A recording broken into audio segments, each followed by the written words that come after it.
नमस्कार दोस्तों, राधे राधे, जय श्री कृष्णा।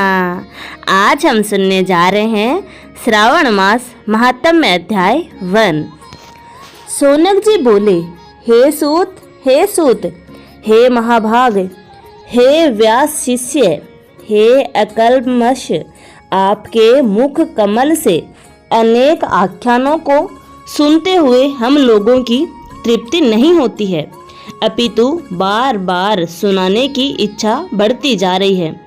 तुला राशि में स्थित सूर्य में कार्तिक मास का महात्म्य, मकर राशि में माघ मास का महात्म्य और मेष राशि में स्थित सूर्य में वैशाख मास का महात्म्य और इसके साथ उन मासों के जो भी धर्म हैं उन्हें आपने भली भांति कह दिया। यदि आपके मत में इनसे भी अधिक महिमामय कोई मास हो तथा भगवत प्रिय कोई धर्म हो तो आप उसे अवश्य कहिए, जिसे सुनकर कुछ अन्य सुनने की इच्छा न हो। वक्ता को श्रद्धालु श्रोता के समक्ष कुछ भी छिपाना नहीं चाहिए। सूत जी बोले, हे मुनियों, आप सभी लोग सुने। मैं आप लोगों के वाक्य गौरव से अत्यंत संतुष्ट हूँ। आप लोगों के समक्ष मेरे लिए कुछ भी गोपनीय नहीं है। दंभ रहित होना, आस्तिकता, सठता का परित्याग, उत्तम भक्ति, सुनने की इच्छा, विनम्रता, ब्राह्मणों के प्रति भक्ति प्रायणता, सुशीलता, मन की स्थिरता, पवित्रता, तपस्विता और अनसूया, ये श्रोता के 12 गुण बताए गए हैं। ये सभी आप लोगों में विद्यमान हैं। मैं आप लोगों का प्रसन्न होकर उस तत्व का वर्णन करता हूँ। एक समय प्रतिभाशाली सनत कुमार ने धर्म को जानने की इच्छा से परम भक्ति से युक्त होकर विनम्रता पूर्वक ईश्वर भगवान शिव से पूछा। सनत कुमार बोले, योगियों के द्वारा आराधनीय चरण कमल वाले हे देव, हे महाभाग, हमने आपसे अनेक व्रतों तथा बहुत प्रकार के धर्मों का श्रवण किया है, फिर भी हम लोगों के मन में सुनने की अभिलाषा है। 12 मासों में से जो मास सबसे श्रेष्ठ, आपकी अत्यंत प्रीति कराने वाला, सभी कर्मों की सिद्धि देने वाला और अन्य मास में किया गया कर्म यदि इस मास में किया जाए तो वह अनंत फल प्रदान करने वाला हो, हे देव, उस मास को बताने की कृपा कीजिए। साथ ही लोकानुग्रह की कामना से उस मास के सभी धर्मों का भी वर्णन कीजिए। ईश्वर बोले, हे सनत कुमार, मैं अत्यंत गोपनीय भी आपको बताऊंगा। हे सुव्रत, हे विधि नंदन, मैं आपकी श्रवणेच्छा तथा भक्ति से प्रसन्न हूँ। 12 मासों से श्रवण मास मुझे अत्यंत प्रिय है। इसका महात्म्य सुनने योग्य है, अतः इसे श्रावण मास कहा गया है। इस मास में सावन नक्षत्र युक्त पूर्णिमा होती है। इस कारण से मैं भी इसे श्रावण कहता हूँ। इसके महात्म्य के श्रवण मात्र से यह सिद्धि प्रदान करने वाला है, इसीलिए भी यह श्रावण संज्ञा वाला है।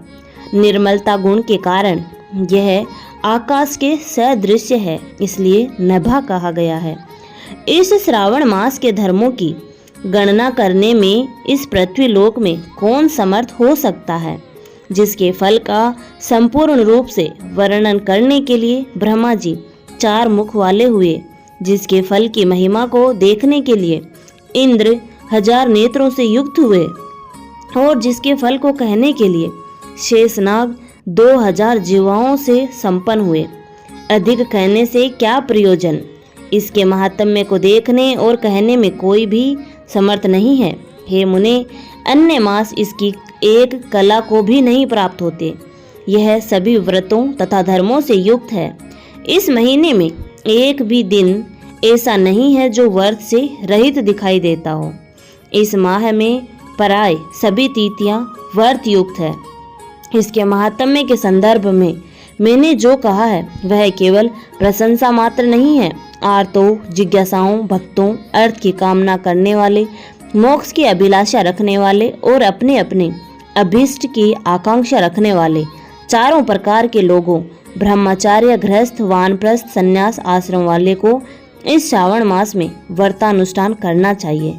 सनत कुमार बोले, हे भगवान, हे सतम, आपने जो कहा है कि इस मास में सभी दिन एवं तिथियां व्रत रहित नहीं हैं, तो आप उन्हें मुझे बताइए, किस तिथि में और किस दिन में कौन सा व्रत होता है, उस व्रत का अधिकार कौन है, उस व्रत का फल क्या है, किस किस ने उस व्रत को किया, उसके उद्यापन की विधि क्या है, प्रधान पूजन कहाँ हो और जागरण करने की क्या विधि है, उसका देवता कौन है, उस देवता की पूजा कहाँ होनी चाहिए, पूजन सामग्री क्या क्या होनी चाहिए और किस व्रत का कौन सा समय होना चाहिए। हे प्रभु, वह सब आप मुझे बताइए। यह मास आपको प्रिय क्यों है, किस कारण यह पवित्र है, इस मास में भगवान का कौन सा अवतार हुआ, यह सभी मासों से श्रेष्ठ कैसे हुआ और इस मास में कौन कौन धर्म अनुष्ठान के योग्य है। हे प्रभु, यह सब बताइए। आपके समक्ष मुझ अज्ञानी का यह प्रश्न करने में कितना ज्ञान हो सकता है, अतः आप संपूर्ण रूप से बताइए। हे कृपालु, मेरे पूछने के अतिरिक्त भी जो जो शेष रह गया हो उसे भी लोगों के उद्धार के लिए कृपया करके बताइए। रविवार, सोमवार, सोमवार, बुधवार, बृहस्पतिवार, शुक्रवार और शनिवार के दिन जो करना चाहिए, हे विभो, वह सब मुझे बताइए। आप सबके आदि में आविर्भूत हुए हैं, अतः आपको आदिदेव कहा गया है। जैसे एक ही विधि बाधा से अन्य की विधि बाधा होती है, वैसे ही अन्य देवताओं के लिए अल्प देवत्य के कारण आपको महादेव कहा जाता है। तीनों देवताओं के निवास स्थान पीपल वृक्ष में सबसे ऊपर आपकी स्थिति है। कल्याण रूप होने के कारण आप शिव हैं और पाप समूह को हरने के कारण आप हर हैं। आपके आदि देव होने में आपका शुक्ल वर्ण प्रमाण है, क्योंकि प्रकृति में शुक्ल वर्ण ही प्रधान है, अन्य वर्ण विकृति है। आप कर्पूर के समान और गौर वर्ण के हैं, अतः आप आदि देव हैं। गणपति के अधिष्ठान रूप 4 दल वाले मूलाधार नामक चक्र से, ब्रह्मा जी के अधिष्ठान रूप 6 दल वाले स्वाधिष्ठान नामक चक्र से और विष्णु के अधिष्ठान रूप 10 दल वाले मणिपुर नामक चक्र से भी ऊपर आपके अधिष्ठित होने के कारण आप ब्रह्मा तथा विष्णु के ऊपर स्थित हैं। यह आपकी प्रधानता को व्यक्त करता है। हे देव, एकमात्र आपकी ही पूजा से पंचायतन पूजा हो जाती है, जो कि दूसरे देवता की पूजा से किसी भी तरह संभव नहीं है। आप स्वयं शिव हैं। आपकी बाईं जांग पर शक्ति स्वरूप दुर्गा, दाहिनी जांग पर गणपति, आपके नेत्र में सूर्य तथा हृदय में भक्तराज भगवान श्री हरि विराजमान है। अन्य के ब्रह्मा रूप होने तथा राज के विष्णु रूप होने और आपके उसका भक्तों होने के कारण, हे ईशान, आपके श्रेष्ठत्व में किसे संदेह हो सकता है। सबको विरक्ति की शिक्षा देने हेतु आप शमशान में तथा पर्वत पर निवास करते हैं। पुरुष सूक्त में उतामृत सेयोना इस मंत्र के द्वारा प्रतिपादन के योग्य है, ऐसा महर्षियों ने कहा है। जगत का संहार करने वाले हलाहाल को गले में किसने धारण किया? महाप्रलय की काल अग्नि को अपने मस्तिष्क के रूप के धारण करने में कौन समर्थ था?